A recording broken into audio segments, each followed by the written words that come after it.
What is going on? Oh, wait. There we go. What is going on, guys? Welcome back to yet another episode of Vaughn Coleman Presents. This is one that's been a long time coming.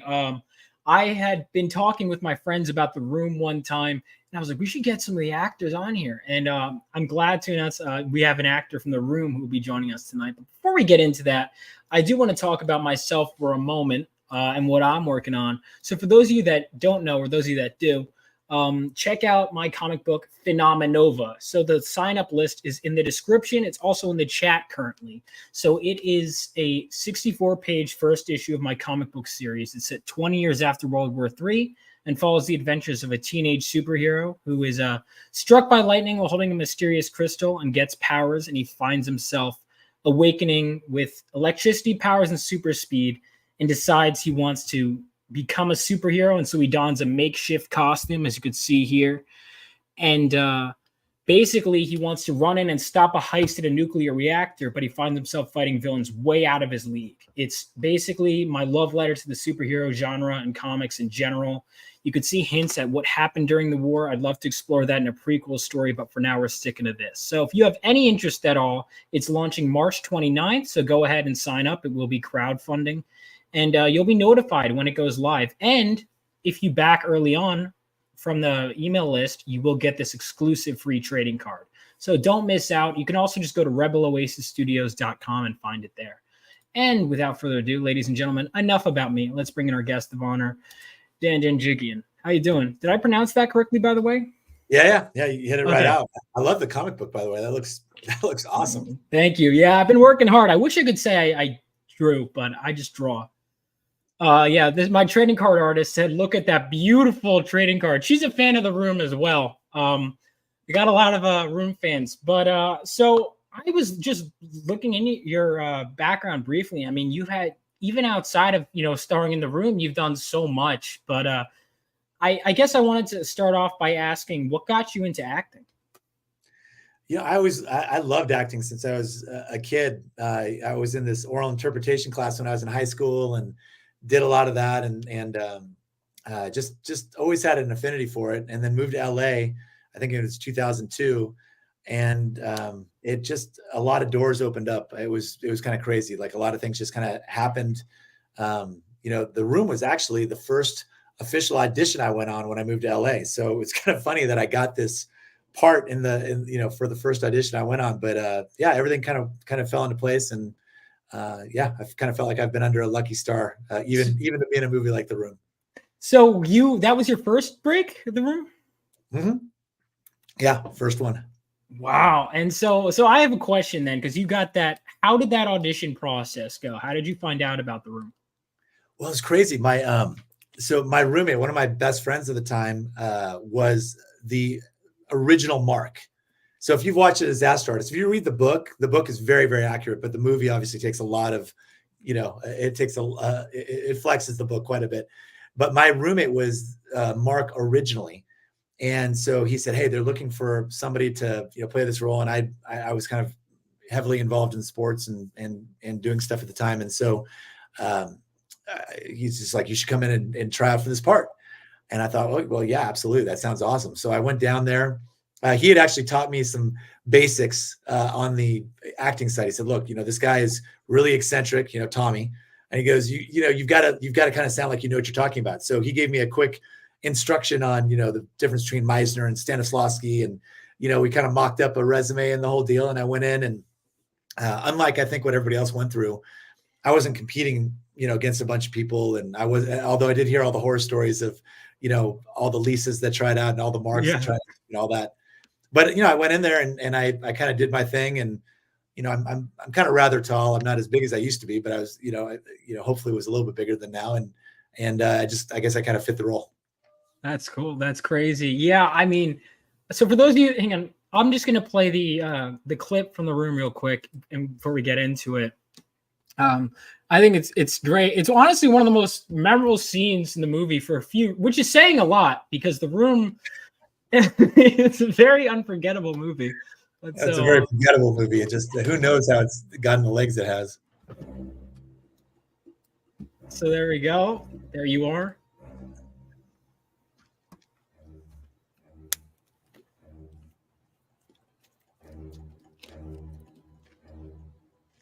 Hey, Danny. Chris R., I've been looking for you. Yeah, sure you have. You have my money, right?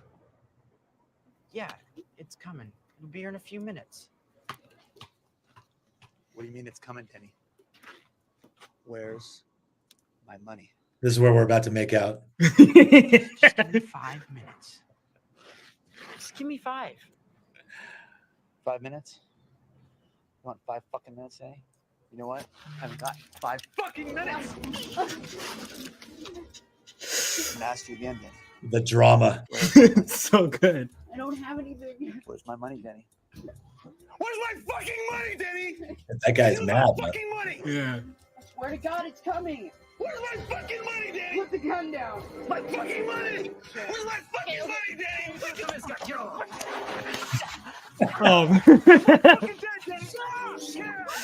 Go down pretty easily. Crazy, right?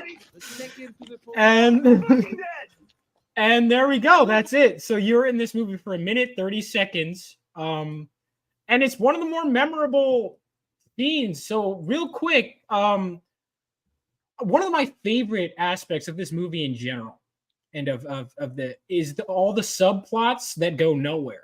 I think it's one of my favorites. We call them plot cul-de-sacs is what we call them. Yeah. So when you were brought on, by the way, how was it seeing yourself be portrayed by Zac Efron in The Disaster Artist? You know, it was totally cool. We knew that they're going to do something at some point because, you know, I'm good friends still with Greg Sestero, who ended up playing Mark, obviously. Mm-hmm.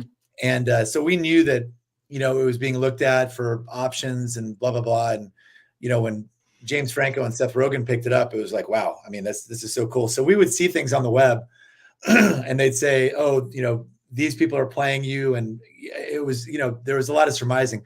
Zach wasn't even one of the people that came up, you know, but it was super cool because my older daughter was 15 at the time when the movie came out. And so, you know, your kids don't think you're cool. They don't care what you've done, right? They don't think anything you've done is cool. But, you know, to have that resurgence and have this movie come out where her dad was being played by Zac Efron, that was pretty cool. That was awesome. Cool. Did you ever meet Zac Efron? Dude, this was crazy. So I went to Cal Poly, San Luis Obispo. You know, I live in Austin now, but Zach is from San Luis Obispo. And I've met like almost everybody else in the movie from, you know, Brie Larson or from, Dave and Seth and James. And I even met a bunch of, I mean, you know, we've gone to the premieres and everything else. And I've met all these people. Zach, I've never met. And he never reached out to me about the part either, but that's okay. He did a good job. So he's fine. My friend said, best acting in the whole film. Well, she said you were the best actor in that movie. No lie. Juju. Awesome. Thank you. Yeah. You did great. I mean, you're for this scene. So what was your direction from Tommy? Man, my Tommy accent has just gone. I used to have a really good Tommy accent, but I mean, I used to play with that all the time with all of us. Everybody had a Tommy accent, but he just, you know, his direction was just, you know, basically, hey, this is, you know, this is where you are. This is, you know, what you're feeling. And you know, we did it so many times. I mean, it's just it was ridiculous. I was on set, excuse me.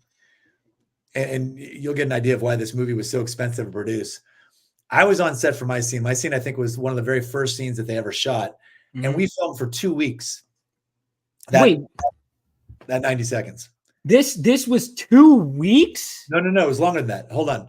We filmed originally for 2 weeks when we were filming. We actually originally filmed in an alley, like, you know, in an alley set, not a real alley, but an alley set. Mm-hmm. And I left the set after that 2 weeks, you know, really kind of confused, but whatever.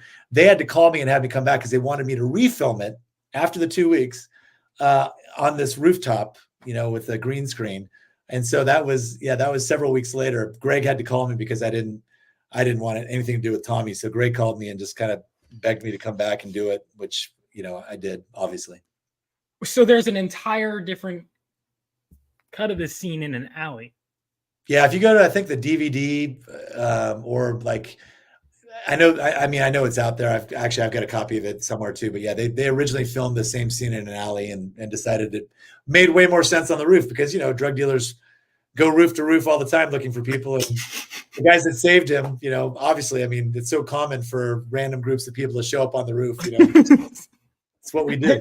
They made it so they changed it to make it like make less sense. And how long did it take the second time on the roof? I don't remember. I do remember basically negotiating out that I was not going to be there very long because, when you originally go, Tommy would not give us a script. That was a big thing for him. He didn't want anybody to see the script. And I was a, relatively new actor. And so I didn't really argue anything at the time, but it didn't make any sense to me because the little bit of acting I did know, you're supposed to learn as much about your character as you can. And I assumed there were several scenes, right? I mean, when you look at a scene like this, you assume that there's something that led up to this. Yeah. And you assume there's going to be probably some kind of resolution later. Right. And so when I was filming this, I thought there was going to be more. I didn't think it was just going to be this one piece. And I believe that most of the other actors felt that way too, with a lot of the other plot cul-de-sacs, right? Mm-hmm. So that was kind of the thought process going into it was there going to be more to it? But when I came back and in terms of realizing that this was it, I'm like, look, I'm coming back, but you're going to pay me for my time. You're going to get me a new pair of shoes because they had ruined my shoes, dragging me out over and over again over 2 weeks. And I'm only going to be here for this amount of time. So they agreed, and that's how we got it done. And so Tommy, dealing with him personally, like, was he, I assume he was difficult to work with, I imagine. Did you, the difficulty was, it was really, it was really more about, he just does things on his own timetable. Like, we'd all have to be there at a certain time. And again, like, I was there for 2 weeks for a 90-second shoot. Well, during that time, I know all the other actors because they were all there. Now, how many of the actors are in that scene? There's 4 of them, maybe, right? There's Tommy, there's Carolyn, there's Lisa, and there's Greg. But that's pretty much it, right? So, but everybody else was there too. So it's like, you're keeping people on the set that don't even film anything that day. So you're wasting 8 hours a day of your time. We would, never know where we're going to be at lunch. If you watch the movie, there were days that it was blistering hot and they didn't even have water on set. He always showed up late. I mean, he was never on time.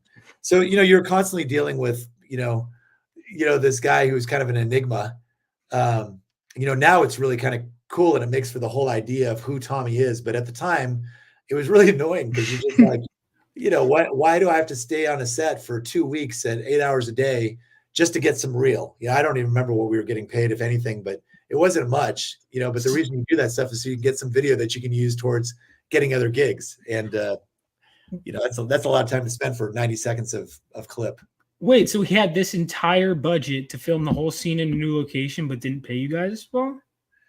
If I remember, I wouldn't say that I got paid poorly. I think after I renegotiated when I was gone, I think I ultimately got paid somewhere between $2,000 and $2,500. Mm-hmm. But that was for the equivalent of like 3 weeks of work. Yeah. So that's, I don't know if that's a good trade-off or not, but and that's not what the original deal was. I mean, I don't remember what I got paid originally, but I think that's what it ultimately turned out to be when when they wanted me to come back and reshoot. It's nuts. That I can't believe it was 2 weeks. That is so insane. It was insane. Did they rewrite the script, by the way, for those, or no? They just I really don't. I mean, since we didn't see the original script, you have no idea what he did with it because it was constantly hidden from us. So I have no idea what he did with the script. First time I saw the full script was at one of the room screenings, one of the midnight showings, like way later. Wow, that's so crazy. They were selling it, or it was one of the things that they were selling at the as concession. Did they at least give you one, or did they make you pay for that? Oh, I've never seen a full script ever. Oh, all right. Except for a concession. And at that point, why would I want to buy that masterpiece? I don't know. probably for I don't know. Did Tommy make you sign strict NDAs? I don't think so. I mean, it sounds like it'd be completely down his alley, but I don't recall doing that. But I know that since the movie, I mean, he's been hardcore, and you probably know a lot of the stories. I could share some. He has been hardcore about giving anybody else any kind of control tied to the movie whatsoever. There was Rick Harper, who did an amazing documentary on the making of the Room called Room Full of Spoons. And he had a court stop Rick from being able to distribute it. And I've seen the whole thing. And it's amazing. You know, it talks about where Tommy's from and all these things that people, you know, had wanted to find out for years. And Rick did all this great, you know, journalism, and he's from Canada, and his whole group came down, Rockhaven Production, and they just did an amazing job. Met with me and a lot of the other actors and put together a really unbelievable documentary that still hasn't seen the light of day. Wow. He's done that a lot of times. Tommy likes to control the narrative, and he's done a great job about it. So I didn't even know that. So that was 2016. So the answer. So you have no idea where Tommy is from or anything? Oh, I mean, based on the work that Rick did, yeah, I know where he's from now. But so you figured it. But on set, was it something you guys discussed? No, you know, it wasn't. I think the mystique of the movie came later. Although it's funny in reminiscing about it, you know, you realize, you know, again, you got to remember, I didn't, you know, it's not like I'd done tons of movies before, right? I mean, even after that, I mean, I've done some extra work and I've done some small indies, but, you know, being on that film, in hindsight, you realize, oh my God, this was just a complete mess. You know, all the stuff that was going on was just, you know, kind of crazy. But, you know, when you're in the middle of it, it just becomes a norm. It's like being in a bad relationship. You don't realize what you got away from until you finally get out of it, you know? I mean, but to start off with someone like Tommy Wiseau, who, I mean, even though filmmakers are crazy and there's all sorts of horror stories, I mean, this goes beyond anything really that I've heard. I mean, it's such a nuts production story.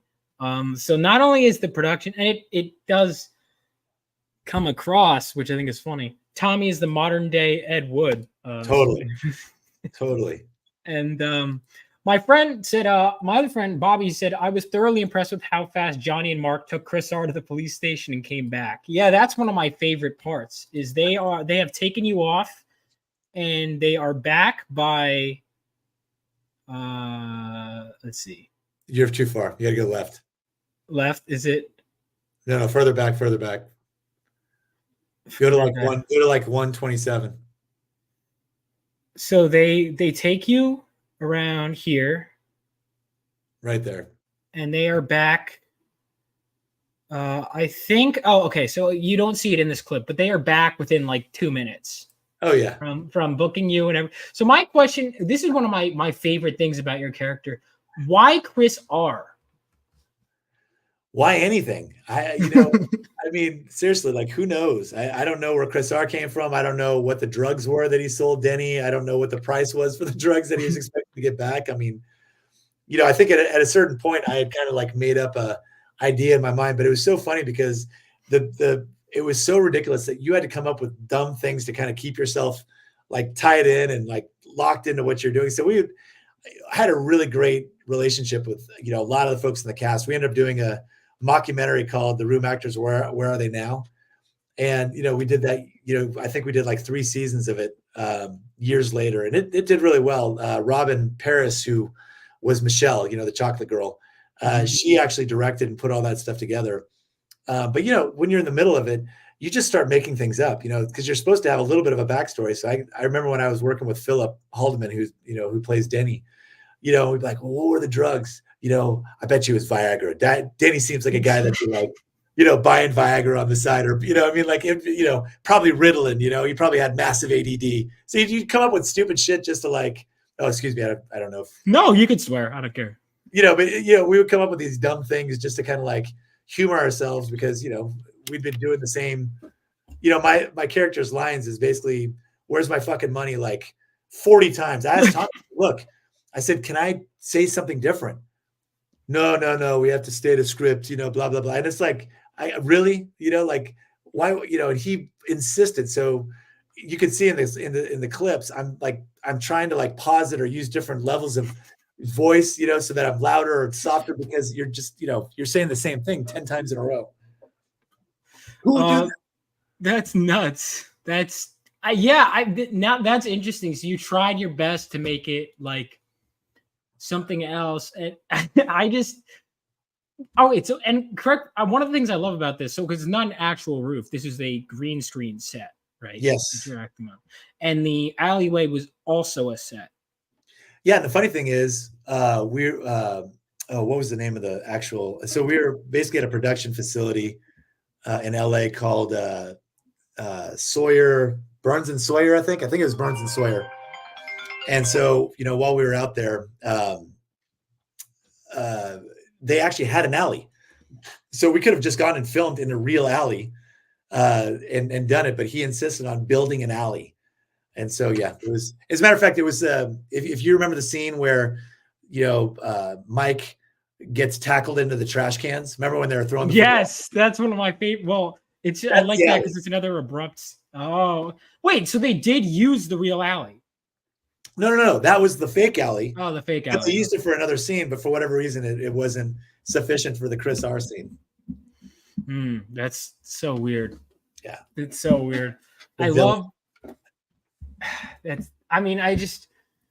so many things that I just, despite all the documentaries, we can't explain about this movie. And I think that's one of the reasons why it's still so captivating. So you mentioned that you and the other people, a lot of the other actors were on set, but so I know, cause I've met Greg Sestero once and he was super nice. He's a great guy. Yeah. I met Tommy once too, actually. I got him to sign the Blu-ray. That's so cool. Yeah. He spelled my name wrong, but it's a guy. Tommy was interesting. He had 2 belts and everything. But yeah, that was great.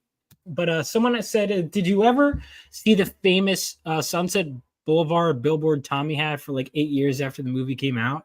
Oh my God, yeah. I mean, I lived in Hollywood, and yeah, I mean, it was if you live down there, it's in the middle of everything. I mean, it was, I think, 2 blocks away from where the Academy Awards are. So he thought that was going to get him, better showings for that. That's why the movie, when it originally came out, was in the theater for 2 weeks, because it's got to be in the theater for 2 weeks to be eligible for an Academy Award. So that's which, thank God he did it. Otherwise, people wouldn't have come in and started, watching it like they did. Mm-hmm. But yeah, we would see it all over the place. And then we would see random ads. I can't remember now because it's been 20 some odd years, but there were video ads that I would see playing in different places. So he spent some money to publicize this thing. That's crazy. It's crazy how little people know. I mean, I guess now. So you've seen this documentary then in full? Yeah, the one with Rick that I was talking about. Yeah, it's really well done. I mean, it's just excellent.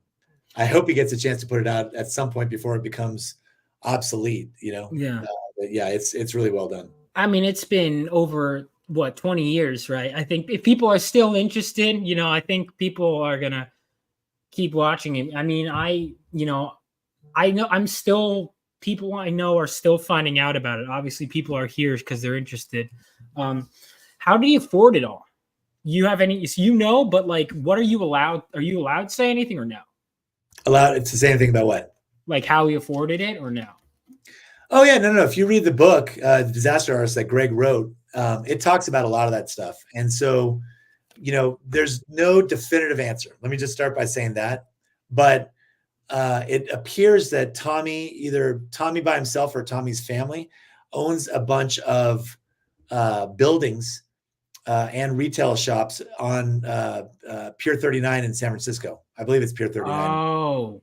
And so, yeah, apparently, like the guys that when you're walking down the street and they're like, hey, come on out. We've got really cheap blue jeans and whatever. And literally that's, I believe in the book, they talked about blue jeans. Apparently he's got that. So, I mean, you can only imagine what, property on the wharf is worth. I mean, the Bay Area is, as crappy as it's become in a lot of ways, it's still incredibly expensive. And so, especially back at that time, that's when the Bay Area was blowing up. So I think that's where a lot of his money came from. There was also another woman he used to talk about all the time. I think he called her Chloe Productions. This woman, Chloe, we never saw her, never met her, but we hear about her a lot. And she was apparently the one that was funding a lot of the movie. I don't know enough to speak beyond that, but those are the 2 sources that I'm somewhat indirectly familiar with. Gotcha. Yeah, that makes sense. That's Chloe thing is new though. I hadn't heard that. That's Chloe Productions. I can't remember if they talk about it in the book or not, but and I want to say that they even reference it in the movie when they first do the big world thing where it's Wiseau Productions. I thought they said something about it, but maybe not. I don't know. That's crazy. So you start in the room, and then when it came out, what was your first reaction? So this is one place where it's very accurate. When they on the premiere night, Tommy spent a lot of money on the premiere, and I remember we showed up there, and those big gigantic like Batman lights, Yeah, yeah. Hollywood, da na na na na na na. They had one of those out front, so you could see the beam of light from like miles away, for Tommy's production. I think it was at the Lamille theaters. But I remember we showed up there, and just like in the movie, you saw the limo go by, and he's supposed to get out and walk the red carpet, and we're all sitting there waiting for him. We were instructed to stay there, so that there was a crowd outside. And he went around the block or something and came again, and then finally got out with Greg, and they came out. Limo was full of all sorts of marketing stuff, DVDs and, these. I still got this booklet. It's probably worth a small fortune just because, I don't know how many exist, but it was like a yearbook from, photos of people from the room, the making of the room. So he showed up, and just like in the movie, Zac Efron was playing, I guess, me sitting in the crowd, making fun of the movie. And that's exactly what's happening. I mean, we were sitting there and we were just kind of whispering, and it was so uncomfortable because, none of us knew what the whole movie was about because we didn't have the script. But, imagine watching it for the first time. When anybody watches it now, they've at least heard something about it. Yeah, right. There's something. You get some kind of warning, even a trailer. Back then when we went out, we didn't know anything except for, the little bits that we knew from the script. And so you're sitting there and you're watching this thing. And then, I remember Lisa or Michelle, who played Lisa, was, she's talked about the fact that her mom was there and she felt like, oh my God, this is like a soft porn film, because immediately she's like naked with Tommy in this 40-minute sex scene, where with the flower petals and the broken glass and waterfall. And so we just, we were just sitting back there, and it was more like nervous, uncomfortable laughter. But the place as a whole was like silent and, very different than the movie. It's not like people were applauding at the end, like, this is brilliant. At the end of it, people were like nervously walking out, and it was just silence. And, there was like a little after party, and we were all just kind of like laughing, like, it is what it is. I will give Tom a lot of credit though. When it got panned as bad as it did, and, all those things that came with it, when people started watching it and loving it as being this just completely horrible film, you got to give the guy credit. He didn't have a fit about it or get mad or this is my masterpiece. He just completely went with it and was like, yeah, it was a dark comedy based on Tennessee Williams, and that's what it was meant to be. And yeah, didn't we do a brilliant job of creating this, epic failure? And he went with it, and talk about just going where the water leads you. That's what he did. That's crazy. That's so it was really, so the after party, it wasn't Tommy's? I imagine Tommy wasn't there, or? Oh, no, it was his. We were all there. Everybody was kind of, I know a lot of us were dressed up. I can't remember if I was wearing a suit or what I was wearing. Although I did come up with I did find some old footage like a few months ago. I bet you nobody's even seen this footage, but I came up with some old footage. Some of it, I believe, may have been from that night. And then there was some footage from when Mike, the guy called, Scott, basically in the movie, who did the chocolate thing with Robin Paris. He had called me and he's like, dude, you got to come over. And, the first time I'd heard that the movie was still playing, he's like, dude, you got to check this out. So I went, Greg was there. There was a bunch of us there, and all these people were there, watching the film, without being paid to be there, which was a big deal. And they were, dressed up as the characters. And I had talked to one guy that had already seen the film over 24 times. Wow. And I didn't, and in my mind, I didn't even know it was still playing. I just thought it was gone. And yeah, it was, I don't even remember at this point what your original question was, but that was a pretty surreal experience, when we first went out there the first time. And it was about the after party. Yeah. But it's still, this is great though. That's great. Yeah. Sorry. Free flow of ADD thoughts. No, it's great. It's great. I love it. I love that. Also, I haven't gone to one yet. I know they have a lot of the Room screenings. What? How are we even having this call? You've never been to a midnight showing of The Room? No, I haven't yet. I've been meaning to go. Don't tell me you just watched it anybody that's watching this podcast right now should be all over Vaughn and saying, how could you possibly be having this conversation if you've never been to a midnight screening of the movie? You can't by yourself. It's like, you got to be there when they're throwing spoons and when they all jump down to the bottom right of the screen. And I mean, you have to watch it with a group. I absolutely intend to. I'm going to look up screenings of The Room. I've seen it in a group. I remember the first time I saw it was, we had been talking about it because I had seen scenes of it. It was built up for a long time. It was 6 week summer filmmaking program. And I remember it was like the final night. We were supposed to stay up all night doing, and it was funny. We decided, we were like, we're going to violate curfew. And what we did, instead of doing anything crazy, we all watched The Room. It was like 20 people crammed in a dorm on a laptop watching The Room. That was my first I've seen it obviously several times, but that was my first time watching The Room. And I love it. You got to go to a midnight showing. I would love to. When you get pelted by plastic spoons and everything, it's really fun. I mean, it's the one really great thing that's come out of it is just being a part of that and being able to go. And it's really a fun time. I like it, but I mean, the movie's horrible. But do you have a particular favorite scene? Do I have a particular favorite scene? The ones that it's not, I don't think it's as much a scene, actually, going back to what we're just talking about. I think it's more the crowd experience. I love, like, there's a scene where it looks like he's talking to the bottom left corner of the screen, right?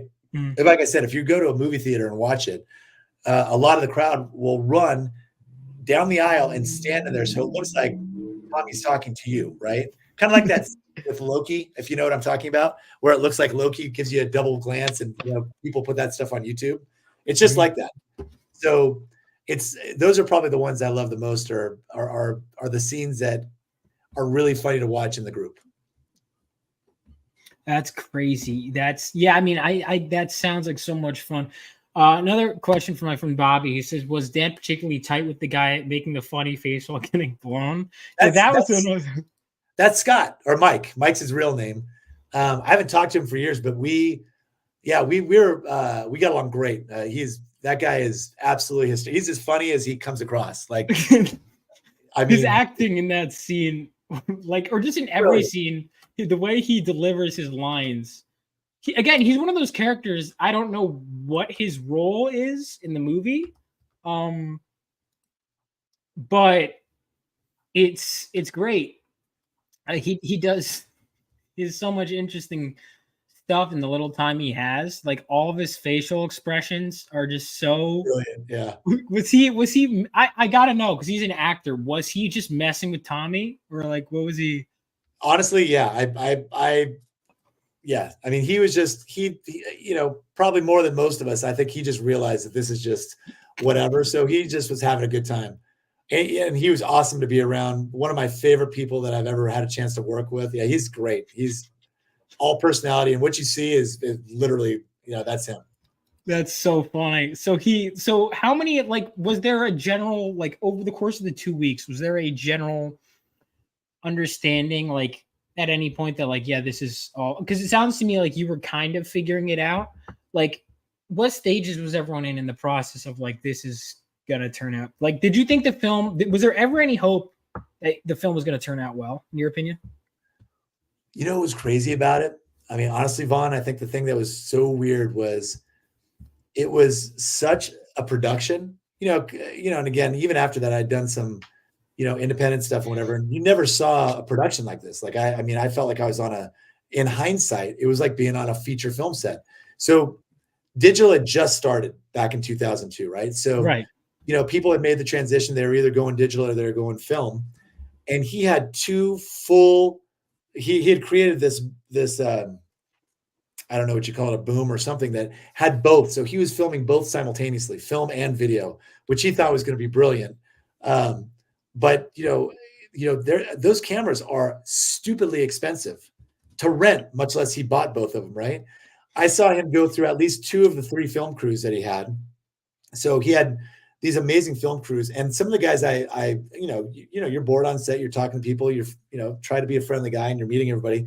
And there were people from some big productions, Fast and the Furious. Like, I mean, there was some big names behind the cameras and doing the back end work. So it was just, it was, I don't think there was ever a time that we thought this is just a joke, like, completely, but it just felt so hokey and dumb. It's like, how are they going to sew all these things together and make this beautiful gown, right? When it's just a bunch of shredded fabric that's coming, that's being used. It just didn't make any sense.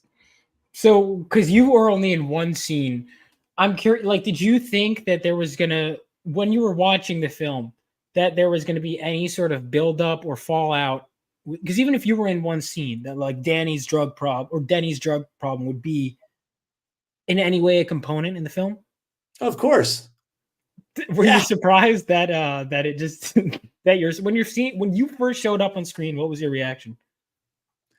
I was a little nervous to see how it all came together, because there's nothing worse than watching yourself on screen, right? Because you're your own worst critic, right? You're like, oh my God, I should have worked out more. I should have, kept my shoulders back more. I should have done this, or I should have done, you think about all the things that you should have done, even though you did 4,000 takes of it. Right.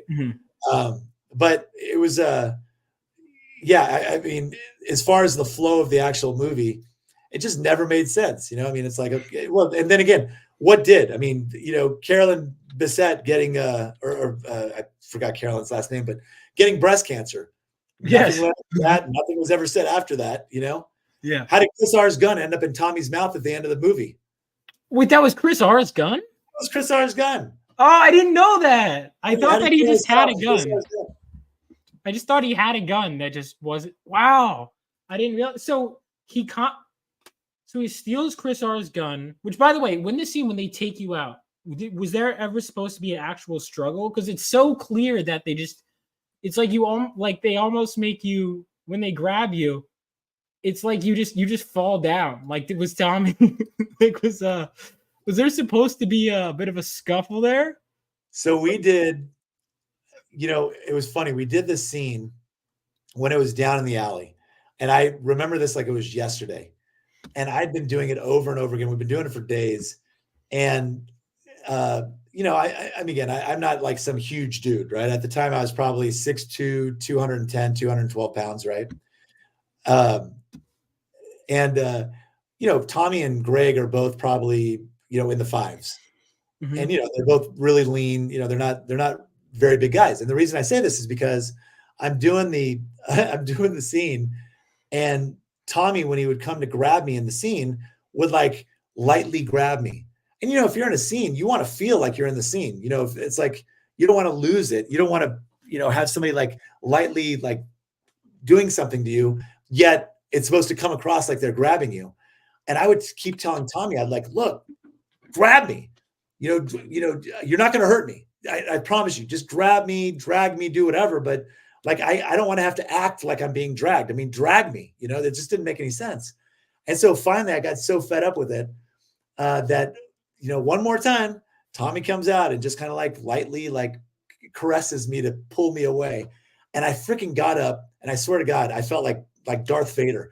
I grabbed him by the collar, and I put him up against a wall, and I had him off the ground. And I go, listen, motherfucker, grab me. I swear to God, you're not going to hurt me. But if you keep fucking doing this, I'm done. I was so mad. Oh my God.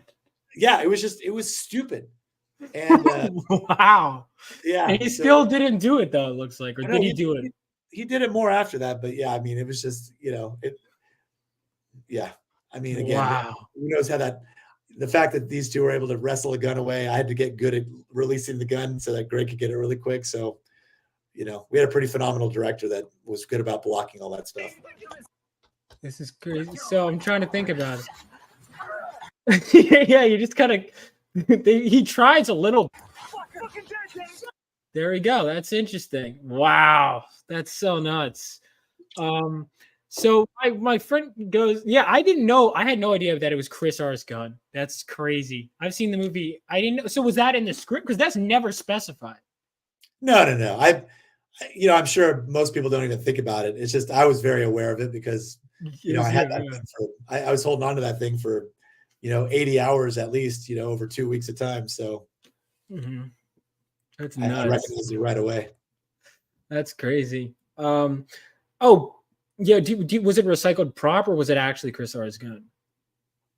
No. You mean like, was it a real gun or was it a prop? No, was it like within the context of the movie? Like, was it actually supposed to be Chris R's gun, or did they just reuse the prop? Oh no, they just, I'm sure, just reused the prop. Yeah, Oh, okay. yeah, that's like an Easter egg you'd have to pick up if you didn't know it, you know? Yeah, I was just curious.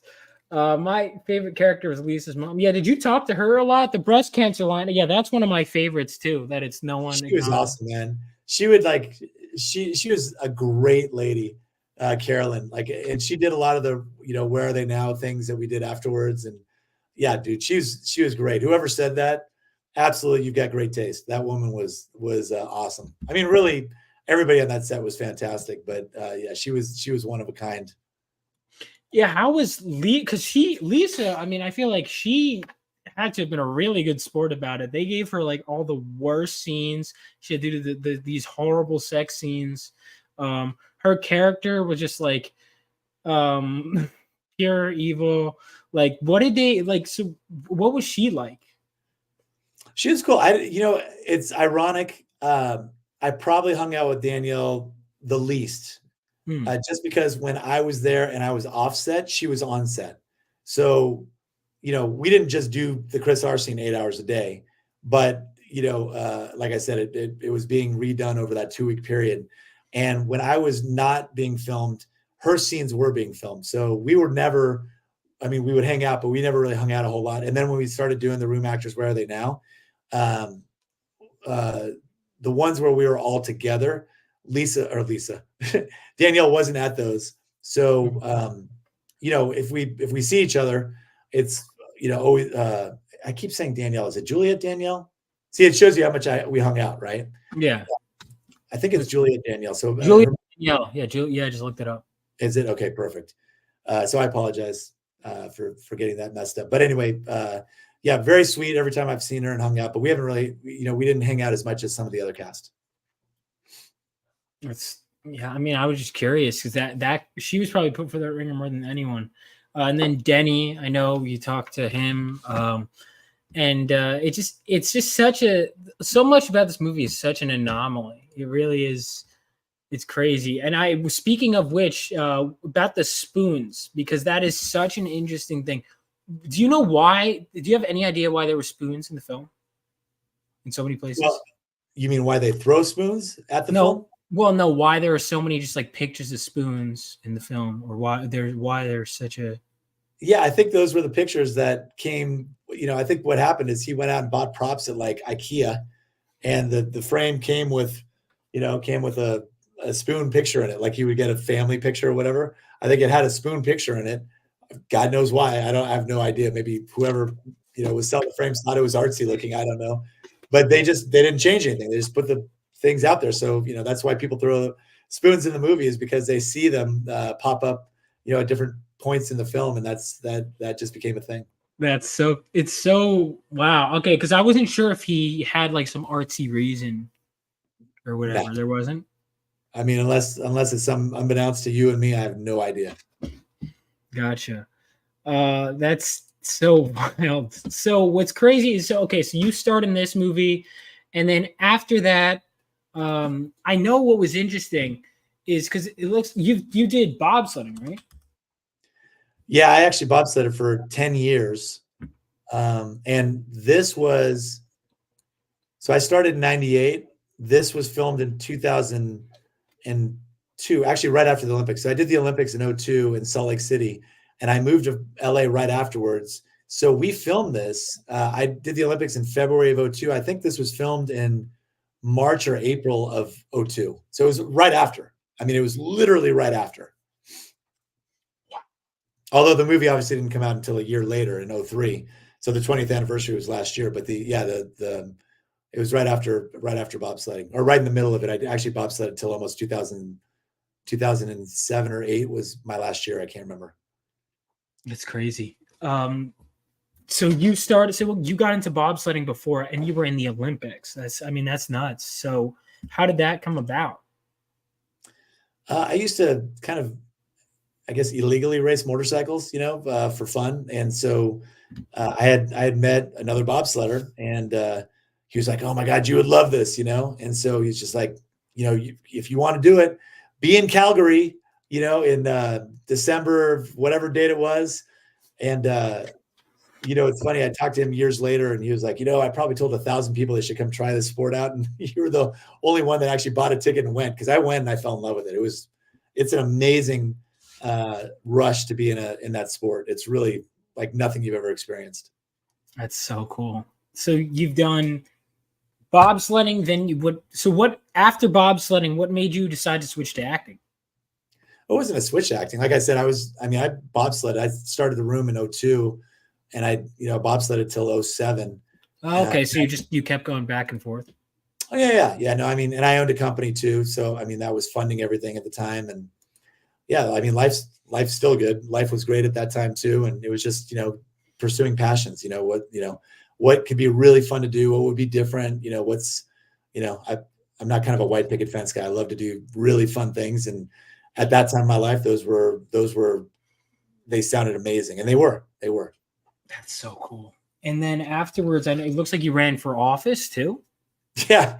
I ran for Congress back in, what was that? 2020? I think it was 2020. I ran for federal Congress. So yeah, I didn't make it through the primaries. I ran on the primary ticket and lost, unfortunately. I got my ass handed to me, really, but it was good. I learned a lot, campaigned, did all the things that you're supposed to do. And yeah, it was a great experience. Did you use your fame from the room to help you with Congress, or did you say that? No, my fame from the room. I will say this. Actually, my first reaction was to be like, my fame from the room. Like, what could that possibly open? That has actually led to some interesting. It has actually opened some doors. I will say, there's no question about it. As a matter of fact, I was lucky enough, and had nothing to do with the room. I got lucky enough to be selected to be an audition for Wheel of Fortune, and so I went to the Wheel of Fortune auditions. There was like 70 people there. And it was in Austin, it's a whole crazy story leading up to that, but it's just put your name in a hat kind of thing. And I went through the whole thing, and then they have you do all these different things. One of which is an interview with the judges, because they want to see how you come across. And if Pat Sajak's talking to you, are you going to be able to, communicate? And so they were asking me some random questions, and I can't remember. One of them led to me talking about the room. And one of the guys, the judges or whatever, was a huge Room fan, and most of the other people knew it. So I think that helped me get on the Wheel of Fortune. Very frankly. That's awesome. Yeah. That's so, yeah. There's so many people that just, like, I mentioned the Room, and I think the response I get, because I get people all the time, and then just the response to people who are even just like, oh, you got something from the Room, is just, people love this movie. They love every aspect. It's like they study it the same way, almost more so than even some like cinematic masterpieces. It's really interesting. It's crazy. Did you ever expect that? No. Look, do you know how many bad movies are made every year? Right. Honestly, right? To say that this is the worst movie ever made is... it's not true at all. Yeah, it's not true at all. There's so many bad movies. The difference is most of those bad movies come and go. And I give Tommy credit for two things. One is he left it out long enough that people could make it into a cult hit. Mm-hmm. Normally, if you think about it, if you or I had made that movie and it bombed like it did, it would be in and out of the theaters in a day. Yeah. He left it there for 2 weeks because he wanted to get Oscar consideration. And that gave it enough time for some people to watch it and say, oh my God, this is amazing. Get your friends out here. Let's go. And start to build up a cult following enough that, it became viral. There was no Instagram. There was no Facebook like that back in 2002. Yeah. So it became viral on its own. But I don't pretend that it's anything more than it is. It's just a crappy movie that just happened to, open some amazing doors, and it just got viral. And, I totally feel blessed to be a part of that. I don't throw that away. I feel very lucky to be a part of one of the worst movies ever made. And, I love it. That's great. I'm glad. It seems to me like, because at a certain point, the 2 weeks of hell were worth it then. Totally. I would do it again. Knowing what I know now, absolutely. But back then, if you didn't know, probably not, right? Not a chance, man. My time's more valuable than doing that. Yeah. Yeah. Would you, if they were to ever make a sequel, would you come back? No, I don't think No. so. I think some things, I mean, some movies that are phenomenal deserve sequels, but why would you ever make a, I mean, imagine making a sequel of this where you realize that what made it popular was how bad it was, right? Yeah, you can't, because then because the problem was that they Then made you're it trying in to make it earnest. Yeah. if you make it good, it doesn't hit the right nerve.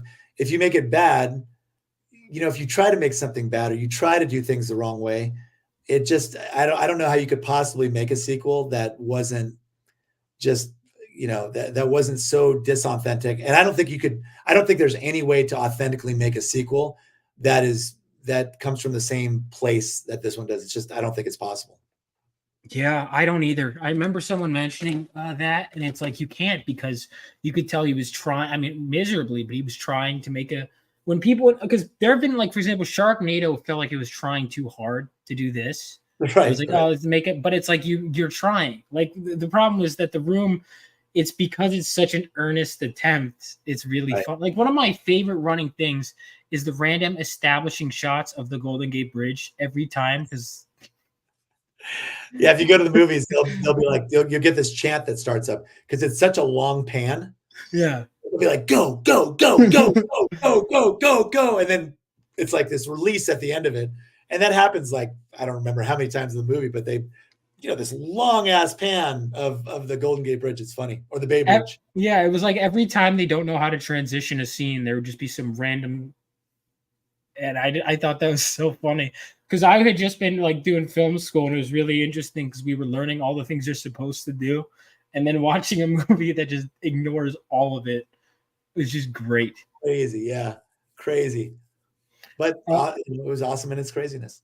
That is, yeah, that's great. My friend said this guy is more interesting than the Dos Equis guy, which I mean, yeah, career to check. I looked you up, and yeah, I mean, I was just so surprised. I was like bobsledding. You're in the Olympic, like all this stuff. And you also, Chris, are in the room. I mean, it's incredible. My friend's also asking if you ever snuck into a random showing to observe how the audience reacts. Apparently, is that something actors do? I didn't know that. Oh yeah, I think a lot of actors do that. I have, because I mean, and I wouldn't say that I was sneaking in, but I've gone to see it with some people, and it's like if you aren't there and you're not doing a speaking part, like at the where you're talking about it or answering questions, which I love to do. I think it's really fun. And I love, Vaughn, that you're giving me the opportunity to do this. It's great. I did a bunch of these last year because it was the 20th anniversary, and that's fun. But if you're, if I want to go to, see the movie because I have a friend that's like, oh my God, I would love to go see it. Be so cool to go see it with you, especially, and go check, and that's so cool. But it's like, if I go in, I don't want it to be like, I don't want to be a part of it, if that makes sense, unless I'm actually speaking or something. It's like, I'd rather just kind of like sit there and just watch people and see what their true reactions are. I don't want to, I don't want them to act a certain way when my scene comes up or something else. It's just, I'd rather just enjoy the person I'm with watching. I would never go in and watch it on my own just to see audience react. Gotcha. How many times do you think you've seen this movie? Oh God. I've seen it a lot.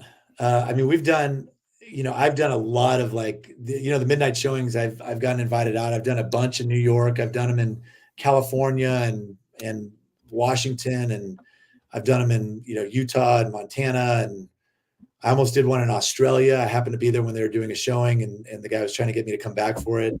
I don't know how many times I've seen it, but it's gotta be, I can't say close to triple digits, but it's got to be somewhere between 50 and 100. If I had to guess. Wow, that's crazy. I mean, yeah, I guess I got to get my numbers up with seeing The Room, and especially that screening. I'm going to look up right after this show. I'm going to look up when the next in-person screening of The Room is. But my question is, so you don't think The Room is the worst movie ever made? What do you think? You said you don't think The Room is the worst movie ever made. What do you think is the worst movie that you've ever seen? Oh no, I don't mean it like that. I meant like, there's movies that just will never see the light of day that I'm sure were worse, whatever scale you put it on, I mean, if you're asking, there's only been a couple of movies I've ever walked out of. To me, those are the worst movies ever made. Cause like, if you can't capture my attention and give me something to sit there and watch, and make it all the way through, then that's, you know, I mean, I'm the kind of guy that will battle through a book that I don't enjoy just because I feel like I need to finish it. Finish it, yeah.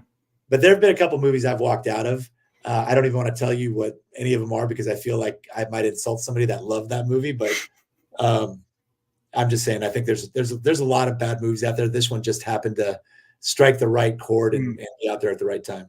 Yeah, and The Room is and it does do the most important thing. I will say it's thoroughly entertaining. It's not remotely boring.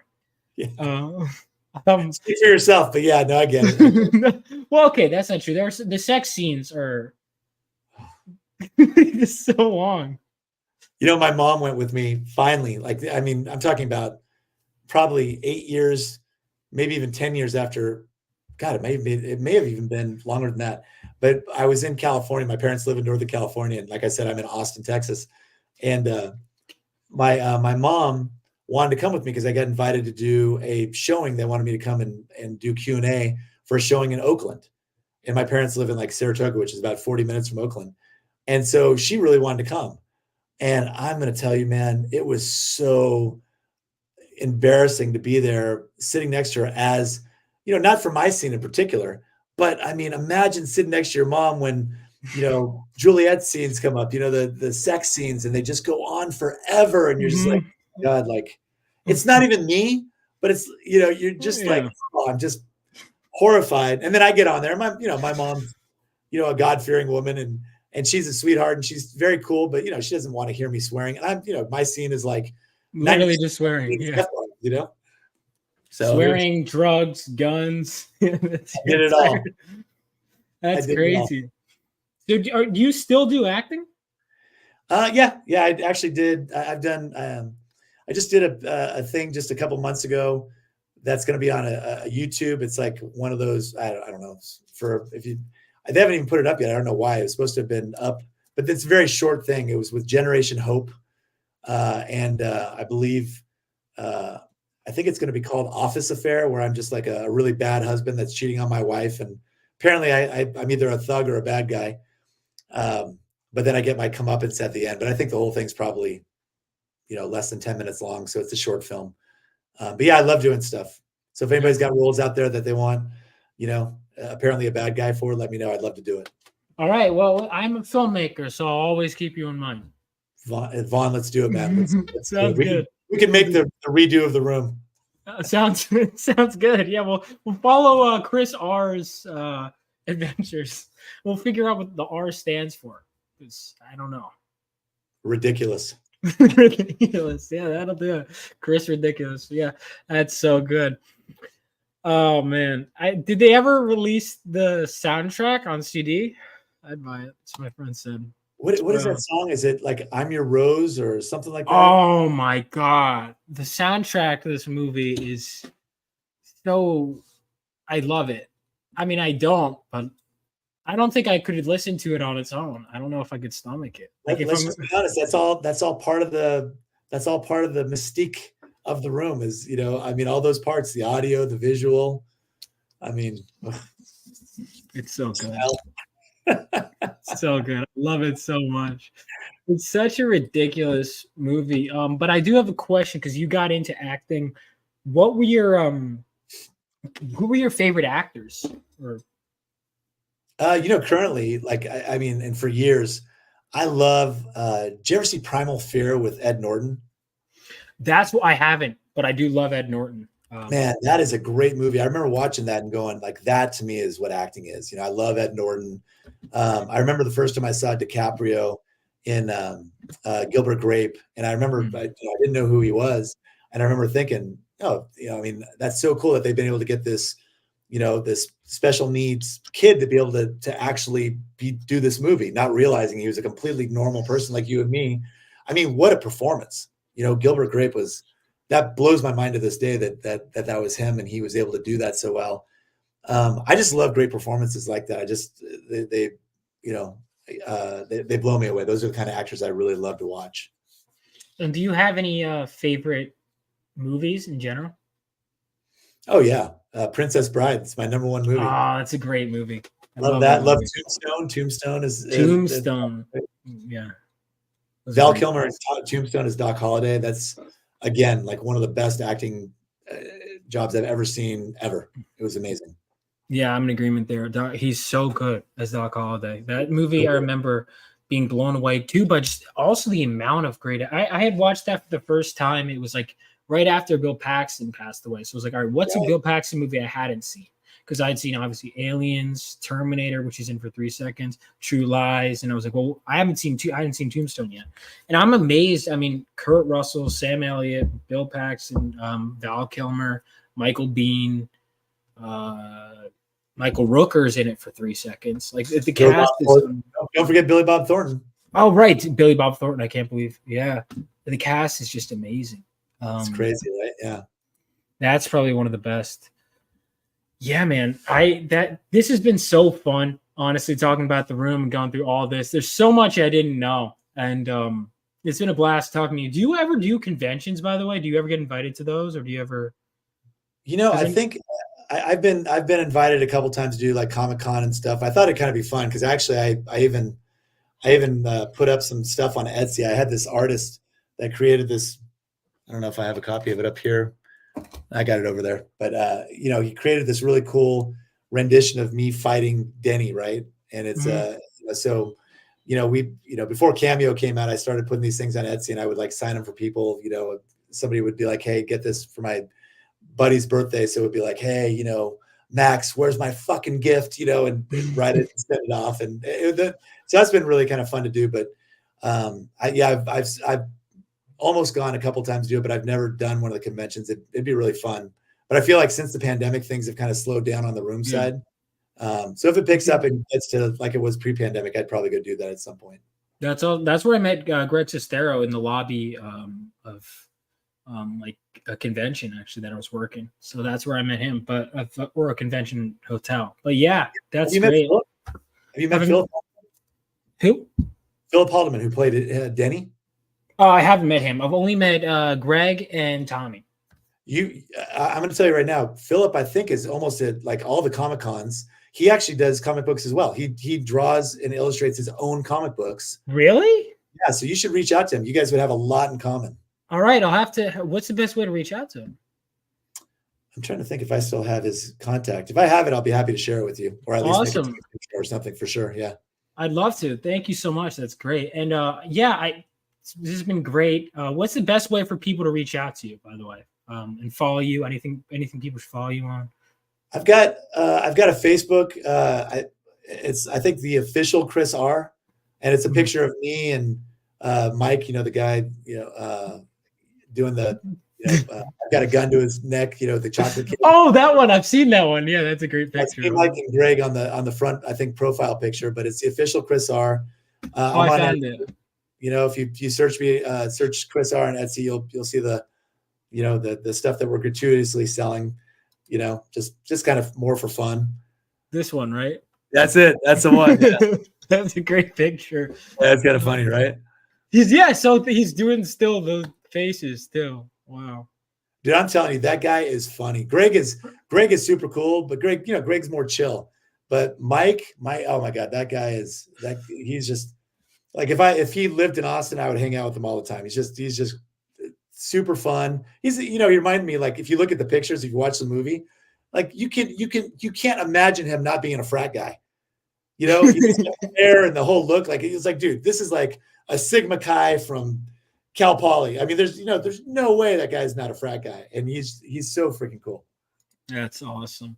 Well, if I'm ever in Austin, I'll have to give you a shout. Last time I was there is awesome. We'll hit a midnight screening at the Alamo. It'd be fun. That sounds awesome. Thank you guys so much for tuning in. Dan, thank you so much for this interview. This has been great. It's been a ton of fun. Yeah, thanks, Vaughn. Looking forward to seeing the comic book, man. That's awesome. Yeah, I'll have to send you the link. Yeah, I'm really excited for that. And obviously, I'm excited to see The Room again for the however many time. And yeah, tune in, guys. I'm going to have my next interview is going to be on Monday, which I'll announce soon. And until next time, have a good one. And peace out. See you guys. Vaughn, you're the man. Thank you.